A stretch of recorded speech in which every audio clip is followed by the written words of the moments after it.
کر دیا کہ حذیفہ کہتے کہ مجھے اپنا ہاتھ بھی نظر نہیں آ رہا.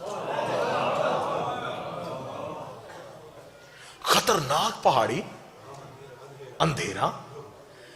حذیفہ کہتا ہے کہ جب ہم بالکل پہاڑی کے اوپر جا رہے تھے تو اب منافقین نے کہا کہ اگر نبی نے رستہ بدلا ہے تو اب ہم نے تدبیر نہیں بدلنی، ہم نے آج کا موقع ضائع نہیں کرنا. ہم پیچھے سے اپنے گھوڑوں کو دوڑائیں گے، پیچھے سے جا کے نبی کی اونٹنی کو دھکا دے کے ہم واپس آ جائیں گے. ہم کہیں گے نبی نے ہمیں ساتھ لے کے گئے ہی نہیں، ساتھ لے کے جاتے ہم حفاظت کر لیتے. اب تدبیر ادھر سے پلٹی گئی. قتل علی پڑھنے لگا ہوں، قتل علی جڑیں دکھانے لگا ہوں کہاں سے نکل رہی ہیں. انہوں نے کہا ایسے کرتے ہیں کہ ہم پیچھے سے جائیں گے. جب بالکل پہاڑ کے درمیان میں پہنچے انہوں نے پیچھے سے گھوڑے دوڑائے، سر پٹ گھوڑا دوڑا اوپر کی جانب. جب گھوڑا تیز رفتاری سے اوپر کی طرف دوڑ رہا تھا ایک تیز چڑھائی پہ، رسالت باب نے آواز، حذیفہ جی یا رسول اللہ، یہ جو چابک میں نے تجھے دیا ہے نا ان کے گھوڑوں کے منہ پہ مار.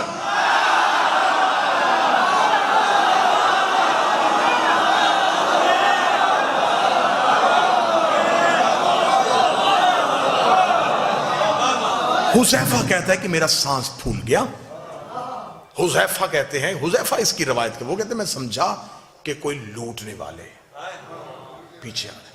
حذیفہ جلدی سے دوڑے اور حذیفہ نے تیز رفتار آتے ہوئے گھوڑوں کے منہ پہ وہ چابک مارنا شروع کیا. اب بہتر سمجھتے ہیں، بزرگ بہتر اس کی گواہی دیں گے کہ جب گھوڑا تیز اوپر چڑھ رہا، اوپر سے اس کے منہ پہ مارا جائے، اسے ریزسٹ کیا جائے تو وہ اسی تیز رفتاری سے پیچھے کو پلٹ. جب حذیفہ نے ان کے منہ پہ مارنا شروع کیا تو وہ گھوڑے پیچھے کی جانب دوڑے. رسالت ماب اترائی جا چکے تھے، عمار یاسر رسول کی اونٹنی کو لے کے نیچے پہنچ چکے تھے. پیچھے سے حذیفہ سانس پھولا ہوا، سر سے امامہ اترا ہوا، اٹ پٹ ہوئے رسول کی طرف دوڑے، قدموں میں گرے، یا رسول اللہ یا رسول اللہ یا رسول اللہ. رسول کی آواز آئی، حذیفہ کون تھے؟ حذیفہ دیکھا تھا، یا رسول اللہ اندھیرا پڑا تھا، ان کے چہروں پہ نقاب تھا، ان بندوں کے چہروں پہ نقاب تھا، لیکن یا رسول اللہ بندے نہیں پہچانے، گھوڑے پہچان لیے.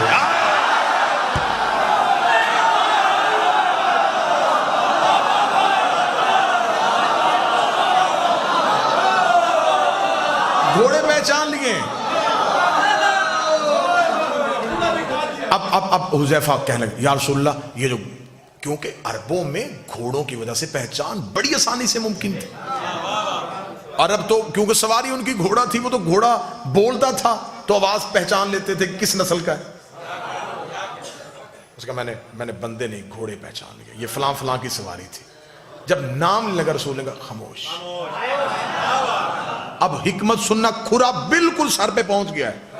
اب میں نے یوں یہ رکھنا ہے اور کھرا پکڑا جانا ہے. اب میں نے دیکھنا کہ آپ چور پکڑتے کیسے ہیں، اب دیکھو گا ملتان کیسے محنت سنتا ہے. رسول نے فرمایا حذیفہ بندوں کے نام مدینے جا کے نہیں لینے. کیوں یا رسول اللہ؟ انہوں نے حملہ کیا. فرمایا اگر تم نے مدینے جا کے ان کے نام لیے تو اسلام کی تبلیغ رک جائے گی. لوگ کہیں گے کل مکے سے بندے مسلمان کر کے لے کے گیا، مدینے جا کے پرانی دشمنی کی وجہ سے قتل کر دیے، پھر کلمہ نہیں پھیلے گا، پھر دین نہیں پھیلے گا، اسلام یہیں پہ یہی رک جائے گا. ان کی وجہ سے میں اللہ کا دین روکنا نہیں چاہتا، میں تبلیغ مذہب کو روکنا نہیں چاہتا. انہوں نے کہا یا رسول اللہ تو یہ بھی تو کوئی بات نہیں کہ ان کی اتنی بڑی سازش، اللہ نے نام بھی نہیں لیے، آپ بھی کسی کا نام نہیں لینے دیتے، اللہ بھی نام نہیں لے رہا، آپ بھی کسی کا نام نہیں لینے دیتے. پھر بندوں کو کیسے پتا چلے گا جو قیامت تک کے لیے لوگ آئیں گے، انہیں کیسے پتا چلے گا کہ تیرے مخلص کون تھے، تیرے دشمن کون تھے؟ نبی نے کہا کیا یہ نشانی تھوڑی نہیں ہے؟ اگر یہ میری زندگی میں مر گئے تو میں جنازہ نہیں پڑھاؤں گا، میرے بعد مر گئے تو علی جنازہ نہیں.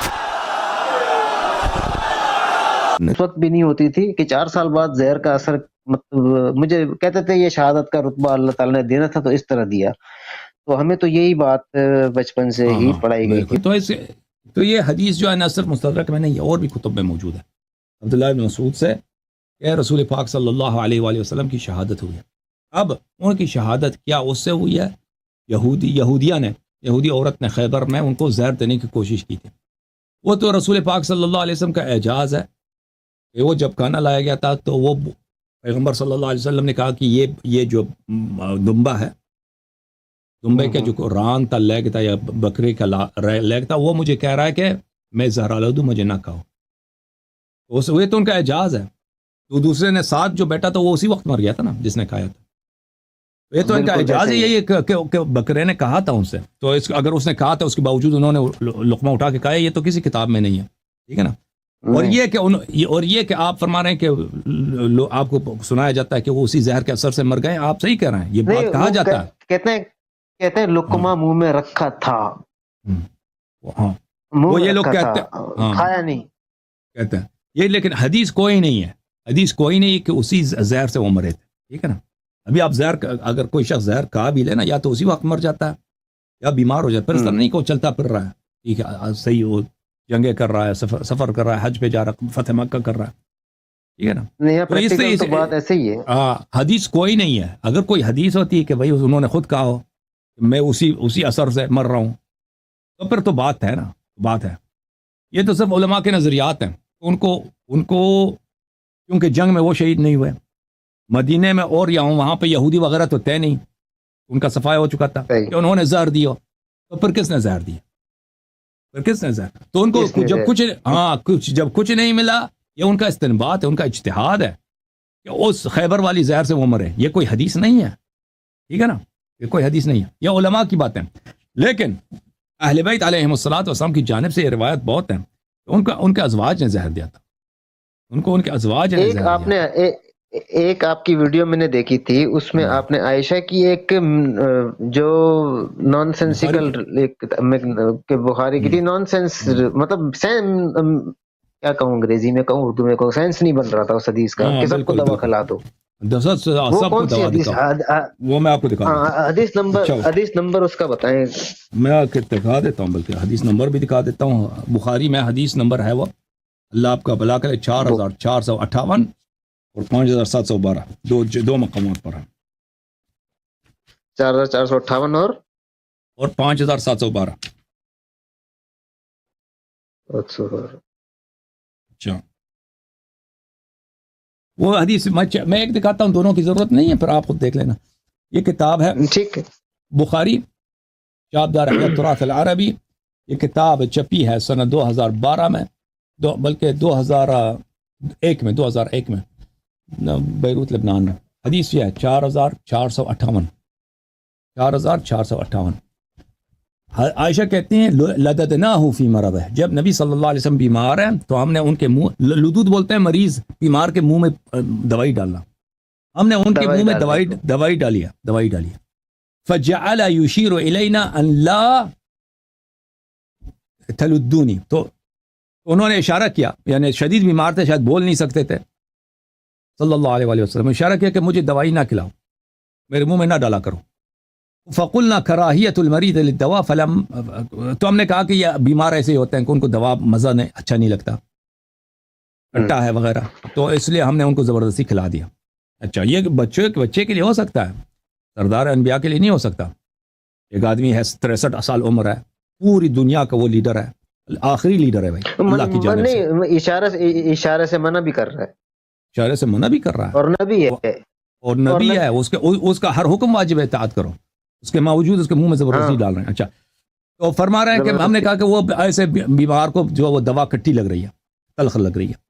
فلما افاق قال الم انهاكم ان تلدوني, جب وہ ان کی حالت بہتر ہو گئی ہے تو انہوں نے کہا میں نے تمہیں نہیں کہا کہ مجھے دوائی نہ کھلاؤ زبردستی. قلنا کراہیت المریض للدواء, ہم نے کہا کہ آپ بیمار تھے, بیمار اسی طرح ہوتے ہیں ان کو دوا جو ہے اچھی نہیں لگتی, دوا کا مزہ وغیرہ سخت ہوتا ہے. فقال لا يبقى احد في البيت الا لد وانا انظر الى العباس فانه لم يشهدكم. تو انہوں نے کہا کہ گھر میں سب کو دوائی کھلاؤ. اب یہ بڑا عجیب ہے, ٹھیک ہے نا, اور عباس کو نہ کھلاؤ کہ انہوں نے وہ آپ کے ساتھ نہیں تھا. عباس یعنی اس معاملے میں شریک نہیں تھا. عباس کو نہ کھلاؤ. عباس شاید بعد میں آئے ہیں, عباس ان کے ساتھ نہیں تھا نا, میں نے دیکھا عباس آپ کے ساتھ نہیں تھا. عباس کو نہ دکھا کھلاؤ, دوسرے خود اس میں سے کھا لو. یہ بڑا عجیب ہے کہ کیوں اگر وہ دوائی ہی ہے, بیمار ایسی بات کیوں کہتا ہے؟ اگر بچہ چھوٹا بچہ ضد کرے کہ یہ کھٹا ہے بھائی, کڑوا ہے, سب کو کھلا دو تاکہ ضد پوری ہو جائے نا. بچے ہوتے ہیں, اگر آپ ایک بچے کو مثلا وہ کٹی دوائی کھلاتے ہیں تو وہ کہتے ہیں دوسرے کو بھی کھلاؤ، یہ ہو سکتا ہے، لیکن ایک بڑے آدمی کے لیے یہ اس کا فائدہ کیا ہے؟ یہ بہت یہ عجیب ہے، اس طرح نہیں ہو سکتا، اس اسٹوری میں کٹنگ ہے.